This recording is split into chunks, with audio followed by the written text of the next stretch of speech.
Mudah-mudahan sing didamangkeun ku Allah. Hoyong damang mana ibu? Hoyong damang jasad bapak. Gampil tong seueur emutan.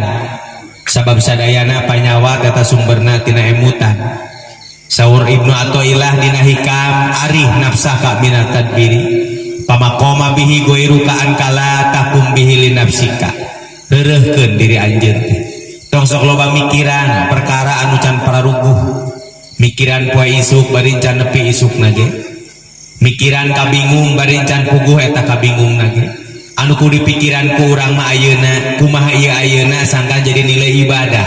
La ilaha illallah la ma'budu illallah. Di dieu kieu ayeuna abdi bakti ka Allah. Berarti lamun di dieu lain di ditu. Abdi teh kieu berarti lain kitu. Ayeuna berarti lain isuk. Kumaha carana sangkan urang bakti ka Allah. Anu gaduh pamajikan pika cinta pamajikan. Ayeuna keun isuk mah kumaha isuk da encan isukna ge. Boga dahareun dahar ayeuna tong mikiran isuk can puguh can panggih jeung isukna ge. Leres kitu. Komo urang teh mikiran ka bulan hareup mah ka tahun hareup mah bisi naon? Bisi stres Pak. Bisi naon cenah? Bisi stres. Doakeun ku sim kuring sadayana anu haladir oge anu teu hadir nu ngupingkeun kana ieu suwanten. Ku Allah sing disehatkeun jasadna. Sing disehatkeun ayeuna rohanina. Sing disehatkeun pikiranana, sing disehatkeun emutanana. Amin ya Allah ya rabbal alamin. Nomor kaduana sim kuring hadir ka ieu tempat sejajungponan undangan dulur sim kuring nyaeta Bapak Solih sareng Ibu Sophia. Ulah jadi dosa Bapak Solih sim kuring ayeuna hadir ka ieu tempat. Ieu lain wakilna, ieu teh istuning asli, ieu teh sim kuring anu diulem.